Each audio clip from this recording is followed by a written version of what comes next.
E aí, gente boa, tudo bem? Você que está no aconchego do seu lar, nós estamos aqui preparando você para o vestibular, preparando para você entender português. E no caso, hoje, na parte portuguesa, eu vou dar literatura. Meu nome é Alexandre Pita e nós vamos trabalhar com o parnasianismo. Para quem não me conhece, eu já tenho uma experiência de mais de 20 anos, apesar de nunca ser bom ficar falando de idade.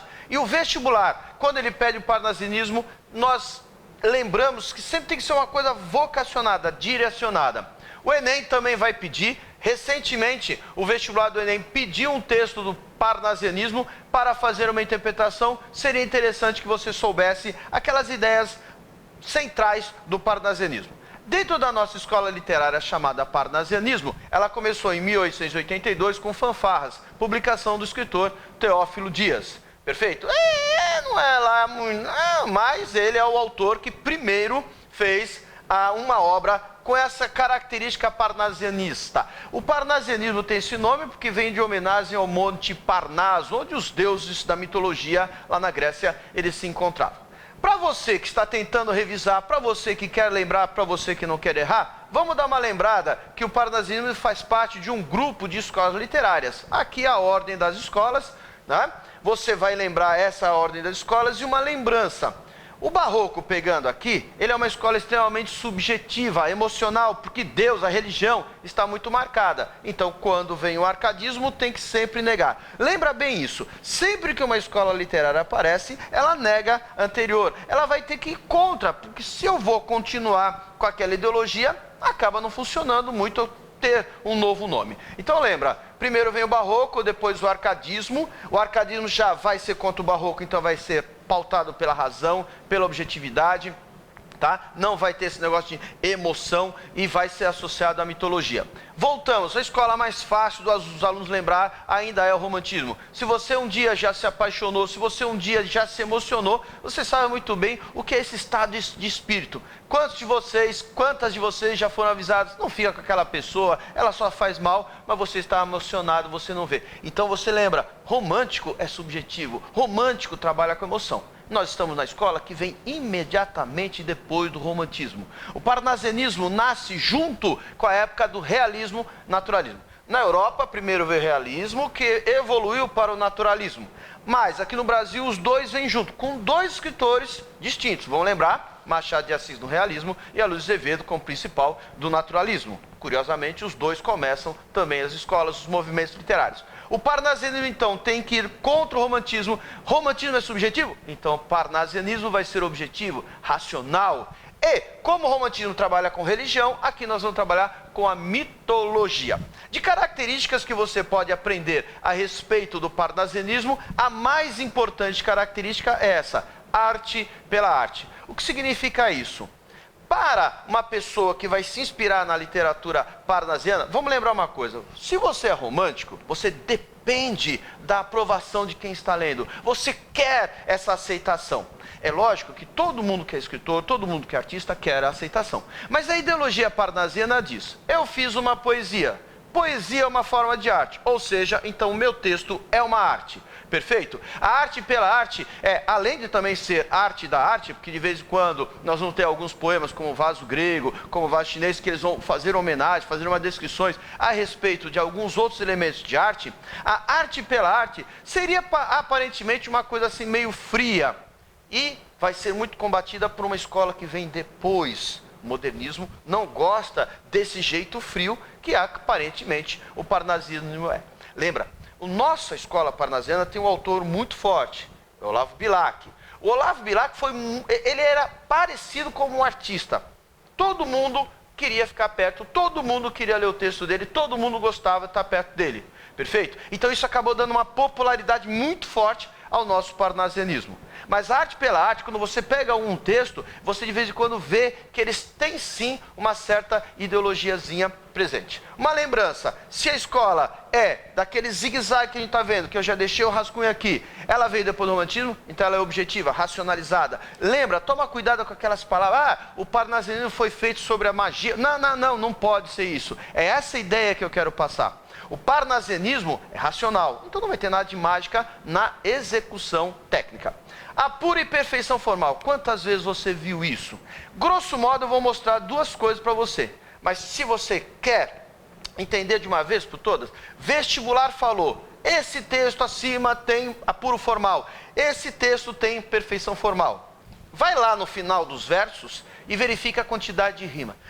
Todo poeta parnasiano vai falar que o texto vai estar bem escrito, por exemplo, entre outras coisas, se tiver tudo uma identidade sonora, uma rima. Já estou mostrando isso para você. A linguagem rebuscada. Uma lembrança. Você lembra o hino nacional? O hino nacional brasileiro foi feito na época parnasiana. Não sei se vocês lembram que ouviram do Ipiranga, as margens plásticas de um povo heróico, brado retomado. O vocabulário que eles usam é difícil. A ordem das palavras é difícil. Uma inversão sintática no hino nacional muito forte. Era o modelo da época. Você até pode não gostar, mas era a verdade da época. O pessoal que fazia essa parte de poesia, muito inspirada no parnasianismo, gostava de colocar uma palavra difícil, uma palavra mais bem cuidada na língua portuguesa. Mitologia que eu já falei, greco-romana, às vezes aparece no vestibular greco-romana, greco-latina, da Grécia, perfeito? Racionalismo e antirromantismo, e uma lembrança, eles são antirromânticos porque o romantismo não faz rima, o romantismo não tem a perfeição formal, eles querem a perfeição formal. Tá? Além da subjetividade que eles não são a favor, eles são muito contra essa ausência de rima, essa ausência de perfeição. Retomada dos valores clássicos, não sei se você lembra no zigue-zague, está aqui, se nós dermos uma olhada, aqui está o arcadismo, aqui está o parnasianismo, os dois são inspirados, arcadismo veio de Arcádia, também a ver com a mitologia greco-romana. E a última, imparcialidade e impassibilidade. Por exemplo, imparcialidade é que eu não me envolvo. Estranho na época. Se você pegar essa época, nós estamos em Charles Darwin, por exemplo, nós estamos com Karl Marx, nós estamos pegando um monte de gente que está influenciando o planeta. O parnasiano não se mete nessa confusão. Enquanto isso, impassibilidade é o seguinte, o romântico se emocionava demais. O parnasiano não. Fica mais passivo, fica mais na dele. Continuando a brincadeira, se nós tivermos a tela, você vai dar uma olhada na tríade, conhecida como tríade parnasiana. São os três maiores escritores. Ali, a imagem de Olavo Bilac. Eu coloquei aqui 3 textos, né? E lembrando, ele é extremamente nacionalista. E aí, uma pegadinha. Já houve vestibulares que tiveram a vontade de colocar que Olavo Bilac era nacionalista. Isso é verdade. Ele fez o hino à bandeira, ele amava o Brasil, ele idolatrava nosso país. Agora, você falar que por causa do mais famoso, mais conhecido escritor, a escola também é nacionalista, não. No Brasil só há 2 movimentos, genericamente falando, nacionalistas. Antes, o romantismo, e depois o modernismo. Primeira fase, o modernismo. Beleza? Nós temos mais um escritor, o Raimundo Corrêa. O Raimundo Corrêa está aqui a imagem dele, ele é o poeta das pombas. O Raimundo Corrêa também vai ser assim. Eles trocavam muitas ideias, perfeito? Mas, teoricamente, o Alberto de Oliveira acaba sendo o cara que mais conseguiu colocar as teorias do parnasianismo. Perfeito? Meridionais seria um texto conhecido. Você está vendo aqui um título chamado Canções Românticas, porque esses caras não começaram a escrever a partir do parnasianismo, eles tinham uma ideologia anterior. Então você não esquece que de vez em quando se contamina um pouquinho. Se nós formos dar uma olhada, eu queria mostrar aqui um soneto. Lembra o que é soneto? Quando a primeira estrofe tem 4, a segunda estrofe tem 4, a terceira estrofe 3 e a última tem 3. Olha lá.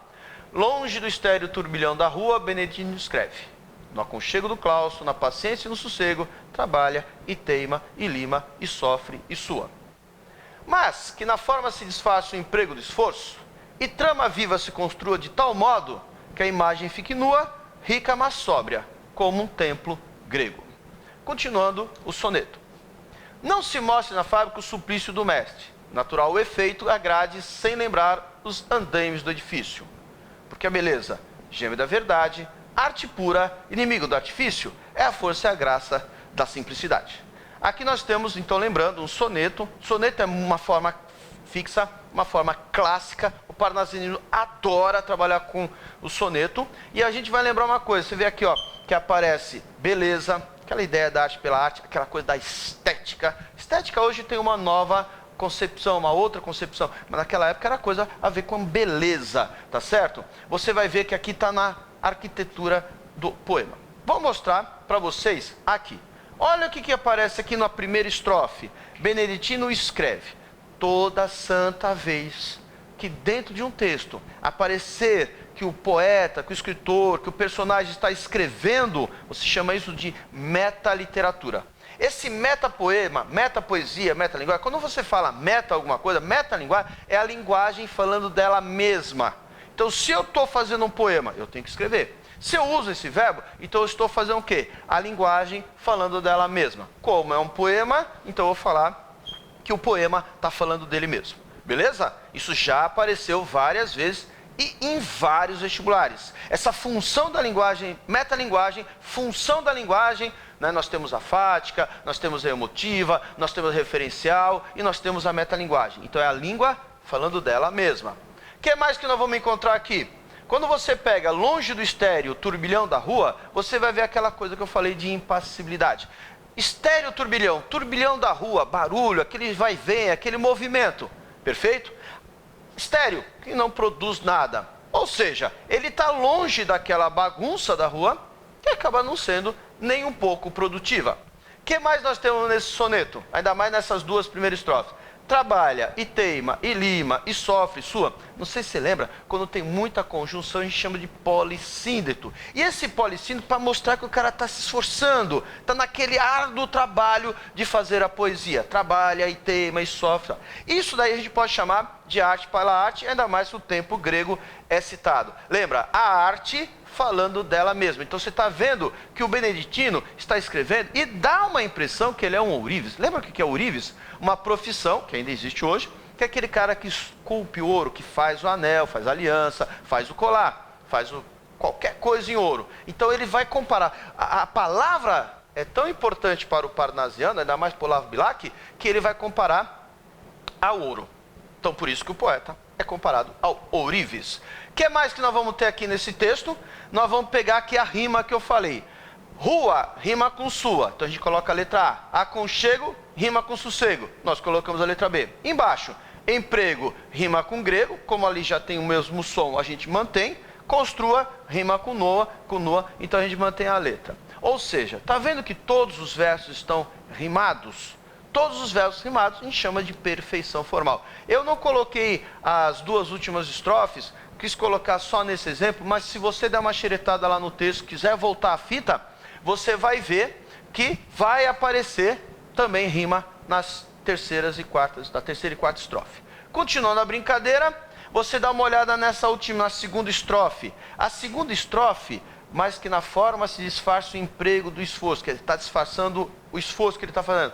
E trama viva se construa de tal modo que a imagem fique nua, rica, mas sóbria. Tentar lembrar, sem muita emoção. Importância do trabalho do poema. Também posso falar que essa estrofe representaria uma arte pela arte. Para finalizar em cima desse poema, antes de mostrar como é que cai no vestibular, eu queria mostrar uma coisa que às vezes o aluno não gosta, acha que é desnecessário, mas lembre, quando você está no barroco, no arcadismo, pula o romantismo. Quando você está no barroco, no romantismo, no parnasismo, e depois, na próxima escola, o simbolismo, poeta que era poeta fazia metrificação. Poeta que é poeta coloca os versos tudo no mesmo tamanho, como se fosse uma fita métrica, tal. Lembrando, nós temos aqui na época parnasiana dois tipos de versos mais recorrentes. Aquele com 10 sílabas poéticas, que é o decassílabo, e aquele um pouquinho maior, com 12 sílabas, que pode ser chamado de dodecassílabo, mas é mais conhecido com o nome de alexandrino. Perfeito? Olha para cá. Então você está vendo, eu vou mostrar no primeiro e no segundo verso. Olha só. Longe do estéreo turbilhão da rua é o meu primeiro verso. Como é que é a metrificação? A primeira coisa que você deveria fazer é separar como se gramatical, silabicamente, como se fosse uma palavra só. Então eu vou mostrar aqui para você como é que fica. Vamos ver se em casa dá para ver direitinho. Então você separa gramaticalmente todas as palavras como se fosse uma única. Aí você vai pegar e vai contar. Só uma curiosidade, você vai ver que aqui nós temos 12 sílabas. Ah, professor, beleza, Pitar, vai dar um dodecassílabo, vai dar um alexandrino. Calma, essa é a primeira coisa, ainda não entrei na técnica da metrificação. A primeira coisa foi feita, eu separei como se fosse uma gramática enorme todas as palavras. Olha para a última palavra, rua. Qual é a sílaba mais forte de rua? O ru. Então eu não conto o A. Como o rua tem sílaba tônica, o ru, o A não está contando. Então tinha 12, já foi para 11. E depois eu olho entre cada uma das palavras e vejo se dá para fazer um negócio chamado escansão. Olha o que é isso. Tá vendo aqui a palavra do termina com vogal? Tá vendo aqui a palavra estéreo começa com vogal? Então quando você tem uma palavra que termina com vogal e a outra começa com vogal, você conta como se fosse uma única sílaba. E aí vai dar 10 sílabas, decassílabo. Eu falei assim, tá, e daí? E daí que esse tem que ter decassílabo, esse tem que ser decassílabo, e esse está aparecendo aqui mais ou menos, tem que ser decassílabo. Beleza? Vamos continuar a brincadeira e mostrar como é que fica. Então lembrando, separa, teoricamente, né, gramaticalmente pela parte silábica, todas as palavras, perfeito? Vai até a última, conta a tônica e verifica se de uma palavra para outra palavra dá para juntar escansão. Então aqui de novo, dá uma acompanhada, tá? Perfeito? Você viu aí, qualquer coisa dá uma olhada de volta na imagem. O aconchego tem como sílaba tônico che. Aqui o no e o estéreo a gente junta, o no e o aconchego a gente junta e verifica que a contagem vai bater com o decassílabo. Perfeito? Lembrando que o go de aconchego, o che é mais forte, o go eu não vou contar. Maravilha? Isso é uma metrificação. Você não vai ficar fazendo muito isso. Você, se tiver uma habilidade, sempre é bom ler. Você pode pegar, por exemplo, um dos maiores mestres, os caras que fazem muito bem o soneto, e é contemporâneo, e todo mundo gosta dele, ou a maior parte das pessoas gosta, que é o Vinícius de Moraes. Apesar dele ser modernista na segunda fase, quando ele faz o soneto dele, ele também faz metrificado, respeitando a forma clássica. Tudo bem? Então você pode pegar e dar uma lida, faz. Agora, uma coisa é certa, quando você vai criando hábito, vai lendo, você vai ver que ele tem assim, você bate o olho e já meio que deduz o tamanho, principalmente de decassílabo. Decassílabo tem um monte de exemplo. É que aqui no parnasianismo você às vezes vê com 12. Beleza? Como que cai no vestibular? Então eu falei que recentemente no Enem caiu e tem essas afirmações de verdadeiro e falso. Vamos lá. Sobre um poeta, que foi aquele texto que a gente ficou olhando, trabalhando, fazendo algumas análises. Primeiro, o texto tematiza a arquitetura do poema. Um poeta fala do Beneditino, que está fazendo, tinha andaime, tinha tempo grego, então a gente coloca que isso é correto, perfeito, maravilha? Segunda afirmação, a gradação que aparece na primeira estrofe funde o trabalho do poeta ao do operário. Para a gente não ter que voltar, eu escrevi aqui embaixo, trabalha e teima e lima e sofre sua. Perfeito? Então esse operário que vai trabalhar, como eu falei, comparei com Ourives, ficar lá trabalhando, o poeta também vai trabalhar. E essa gradação, o que é gradação? Quando vai indo de pouquinho em pouquinho. Estou trabalhando, estou teimando, vou limar, vou sofrer e vou transpirar, vou suar. Por isso que essa segunda afirmação também seria verdadeira. Lembrando, na hora que você vai no vestibular, tem aquele respectivamente temos, você já tem duas que não estão muito complicadas. Tanto tem a ver com o poema, como também tem a ver com a estrutura parnasiana. Terceira aqui. Só se atinge a arte pura com a perseverança de um beneditino. O que você poria? Dá uma pensada, vê se é isso aqui que você escolheu. Também está certo. Por quê? O beneditino é um cara que está lá, vê alguma coisa a ver com aqueles monges que ficam no claustro. E se você não sabe o que é claustro, é quem fica enclausurado, quem fica naquela salinha fechada. Última, que tem mais coisa, mas a última aqui vai ficar. No texto há um poeta, Olavo Bilac, que faz uso dos sentidos, principalmente o tato. Você está no texto. Você fala, deixa eu dar uma voltada lá no texto para verificar. Deixa eu baixar esse texto na internet para eu ler com mais calma. E você vai ver que é falso. Quem faz essa coisa de sentidos, trabalhar com sentidos, sinestesia, é a próxima escola chamada simbolismo. Continuando a brincadeira aqui. Ainda sobre aquele texto, é um poeta. O poema nos mostra um dos momentos do parnasianismo, o envolvimento com questões sociais ao citar a palavra rua no primeiro verso. O que você coloca? Uma coisa assim, às vezes que o aluno tem que acumular muita informação. Às vezes ele vai ter dificuldade, sim. Mas dá uma olhada aqui. Ele falou rua, envolvimento. No parnasianismo, não. A gente sabe de toda a confusão que está acontecendo no final do século XIX, época em que a escola literária estava aqui no Brasil. Mas não pode falar que se fosse realista, tudo bem. Se fosse naturalista, tudo bem. Mas parnasiano, não. Penúltima. O texto tematiza uma das propostas do movimento parnasiano, que é o zelo pela composição perfeita em prosa. Dá uma olhada. Na hora que nós estamos fazendo vestibular, eles vão fazer o possível para ver se nós estamos acordados. Eles têm conhecimento hoje, que é muita informação que você tem que saber. Mas, ao mesmo tempo, você tem que saber alguma coisa. Dá uma olhada. Verdadeiro ou falso? Escolheu? Vê se é isso aqui que você pensou. Falso? Por causa daquilo ali. Poesia parnasiana. O parnasianismo é poesia. O parnasianismo não vai se apegar à prosa. Texto corrido, conto, romance, é poesia. É uma escola eminentemente poética. Beleza?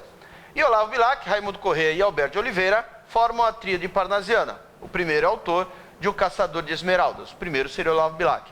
Primeiro, a hora que você vai, recentemente em vários vestibulares eles colocaram isso daqui, né? Tem um vestibular no sul do país que eles colocaram que Olavo Bilac, né, era o autor do e perguntavam quais os dois nomes, né? Quando você dá uma xeretada, uma outra FUVEST, uma outra VUNESP, você vai encontrar uma pergunta, o Enem vai aparecer coisa, não para a ideia de tríade, mas já usaram, isso daí já seria um Enem um pouquinho mais antigo, e aí você vai dar uma olhada, tá? Então tá certo. Eu só não sei se ele é o autor de Caçador de Esmeraldas. Eu só coloquei aqui, isso aqui eu acrescentei, para a gente dar uma lembrada. Essas coisas assim, que para um professor de literatura é básico, reconhecer quais são os 3 maiores escritores do parnasianismo, para você não é, por isso que nós estamos aqui para tentar ajudar. Mas Caçador de Esmeralda é um poema enorme, que ganhou uma notoriedade assustadora na voz do Olavo Bilac. Como que cai no vestibular? Última pergunta para vocês. Dá uma olhada aqui no texto. Para com essa frescura aqui.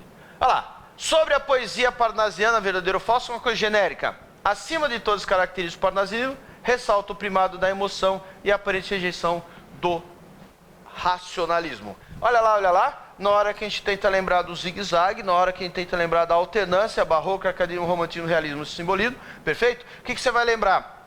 As escolas que estão para cima, barroco, romantismo e simbolismo, são emoção. As que estão para baixo, então emoção para cima, razão para baixo, por isso que é falso. Esse texto, ele tem mais a ver com o romantismo. O texto que eles colocaram, que rejeita o racionalismo, que vai para a emoção, por isso que aparece ali romantismo. Segunda, a poesia parnasiana é um ritual mágico, uma combinação alquímica de palavras de outras dimensões de existência, uma simbiose de som e de sentido. Pelo que foi falado. Você fala assim, estou no vestibular, lembrei a ordem das escolas literárias. Aí eu penso, ele está para baixo, razão, para baixo, razão, para baixo, razão. Emoção que é legal, razão para baixo, razão para baixo. Então eu vou lá e falo assim, alquímica de palavras, né, dimensões da existência, ritual mágico. Isso não tem nada a ver com uma escola racionalizada. Do jeito que está o texto, dá a impressão que isso aí é uma poesia simbolista, né? Porque fala em sentido, né, existência. Cruz de Souza ficava muito nessa coisa da existência. Embaixo. A ênfase formalista do estilo parnasiano levou-o a desprezar o assunto em função da supervalorização da técnica. O que você tem a dizer? Professor, mas já achei 2 falsas, sabe só. Qual é o problema ter 3 falsas? Nenhum problema. Vamos ver? É verdadeira. Eles desprezam o assunto. A gente sabe que o poema parnasiano é bom. Alberto de Oliveira é muito bom. Raimundo Corrêa e Olavo Bilac. Mas a técnica tem que ficar sobreposta à emoção ou ao feitio propriamente da palavra, do texto. A ênfase na característica formal induz uma associação mais analógica do que lógica entre as palavras e permite a criação do poema prosa. Dá uma olhada. Se você estudar, se você baixar questões de vestibular, você vai ver que o vestibular meio que é repetitivo. Essa proposição aqui, ela é falsa, por causa da palavra prosa. O parnasianismo é poesia. A gente sabe que existe poema em prosa? Sabe, mas não é do parnasianismo. Não é. Não é. O fazer artístico fundamenta-se na transpiração, ou seja, no cuidado com a linguagem, a forma, a lapidação e o refinamento do texto. Para a gente finalizar, falta essa mais uma. O que você poria? Dá uma olhada aqui. Realmente. Até Carlos Drummond de Andrade falava que para fazer uma poesia, 90% é transpiração, só 10% é que é inspiração. Para você que não gosta de fazer redação, não vai achar que você vai baixar o santo lá. Então lembra, se Drummond falava isso, se uma escola literária fala assim, tem que transpirar, tem que fazer o texto ficar perfeito, então não vou ser eu, na hora de redação, vou escrever de qualquer jeito ou vou fazer uma redação por mês. Beleza? Última, a ausência de subjetividade, presença de temática e da mitologia greco-romana. grego latina. É a arte pela arte e o retorno à natureza. O que você tem a dizer para nós finalizarmos? Perfeito? Escolheu? E aparece falso. A única coisa errada da proposição é que é o retorno à natureza. Uma curiosidade, quem vai para a natureza é o arcadismo e o romantismo. Arcadismo é a natureza racionalizada, porque ele faz parte da de baixo, e o romântico para idealizar a nossa natureza. Beleza? Nós falamos agora a respeito do parnasianismo. Eu sou Alexandre Pita, espero que você tenha gostado, espero que você tenha estudado, entendido e sucesso aí no dia do vestibular. Valeu!